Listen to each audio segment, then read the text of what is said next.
ابو بکر پیارا پیارا صدیق ہے، پیارا پیارا صدیق ہے، میری آن میری جان میرے صدیق اکبر، ہر ایک مومن کی پہچان میرے صدیق اکبر، میرے صدیق اکبر.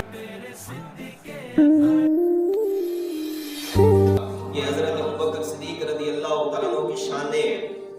2.5 سال تقریباً یا اس سے بھی کچھ کم آپ نے خلافت کی لوگوں پر، اور کس انداز میں خلافت کی. کپڑے کا کاروبار کرتے تھے. جب خلیفہ بنے نا تو لوگوں نے کہا کہ آپ کار خلافت کو سنبھالیے، کام کاج کو چھوڑیے، اب آپ کا جو ہے نا وہ وظیفہ مقرر کر دیتے ہیں بیت المال سے. فرمایا کتنا وظیفہ مقرر کرو گے؟ آج کے حکمران ہوتے تو آج تو کہتے ہیں برسر-ے-عام کہتے ہیں اسمبلی کے فلور پر کھڑے ہو کر ہمارا 2 لاکھ میں بھی گزارا نہیں ہوتا، تنخواہ کو بڑھایا جائے. اور وہ بیچارہ مزدور طبقہ کہ جس کی گھر میں 5 بیٹیوں کا بوجھ بیٹھا ہوا ہو اور جناب والا شہر کے مین چوک میں کھڑا سارا دن بیچارہ مزدوری کو ترستا ہو اور شام کو خالی ہاتھ گھر جا رہا ہو، اس کا کوئی پرسان حال بھی نہیں ہوتا اور اس کے بارے میں بات تک نہیں کی جاتی اور اپنی عیاشیاں ان لوگوں کی ختم نہیں ہوتی. حضرت ابوبکر صدیق کیا فرماتے ہیں؟ ٹھیک ہے اگر تم میرا وظیفہ مقرر کرنا چاہتے ہو تو کر دو. کتنا وظیفہ؟ فرمایا ہمارے دور میں ایک کم سے کم اجرت جتنی مزدور کی ہوتی ہے نا ایک دن کی، اتنا وظیفہ مجھے دے دے. عرض کیا ہے امیر المومنین گزارا ہو جائے گا؟ فرمایا اگر گزارا نہیں ہوتا تو پھر مزدور کی اجرت بڑھا دو. میری نہیں مزدور کی اجرت بڑھا دو تو میری خود بخود بڑھ. یہ ہے مسلمان غریبوں کا خیال. اور پھر کیا شاندار انداز میں آخری وقت آپ کا آتا ہے. ایک اونٹنی، ایک پیالہ، ایک چادر بیت المال سے آپ کے پاس موجود تھی. آخری وقت آیا حضرت عائشہ صدیقہ رضی اللہ عنہا سے فرماتے ہیں یہ جو میں نے کپڑے پہنے ہوئے ہیں اسی کو ابھی دھو دینا، جب خشک ہو جائے انہی کپڑوں میں مجھے کفن دے دینا. عرض کی ابا جان آپ کو نئے کپڑے میں کفن دیں گے؟ فرمایا نہیں، نئے کپڑے کے حقدار زندہ لوگ ہوتے ہیں، میں تو قبر میں جا رہا ہوں مجھے انہی کپڑوں میں کفن دے دینا.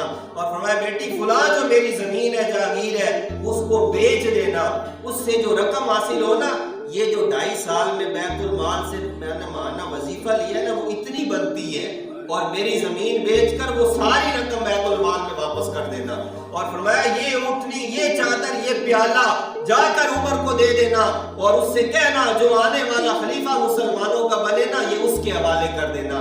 میں رسول اللہ کے دربار میں اس حال میں نہیں جانا چاہتا کہ امت کی کوئی ایک پائی بھی ابوبکر کے حق میں باقی ہو. آج نام ریاست مدینہ ہے، نام اسلامی جمہوریہ پاکستان ہے، دعوے بڑے بڑے ہیں، اربوں روپے کی کرپشن کوئی پوچھنے والا نہیں، اور اتنا مال کھا کر بھی وہ پنجابی کہتے ہیں ڈکار بھی نہیں مارتے. یہ عالم ہے اور نام ان لوگوں کا. اللہ اکبر، کس لیے یہ سب کچھ تھا؟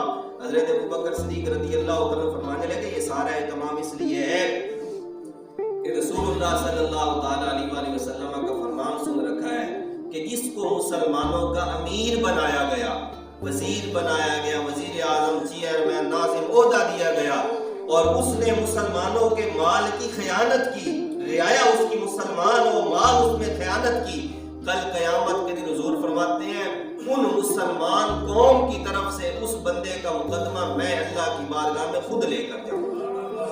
اتنی شانوں والے صحابی اس دار فنا سے اس انداز میں جا رہے ہیں اور ہمارے لیے یہ پیغام چھوڑ کر جا رہے ہیں کہ نبی کریم صلی اللہ تعالی علیہ وسلم کی شریعت مطہرہ میں ہی اس جہاں میں بھی کامیابی ہے اور آئندہ دنیا میں بھی سرفرازی ہے.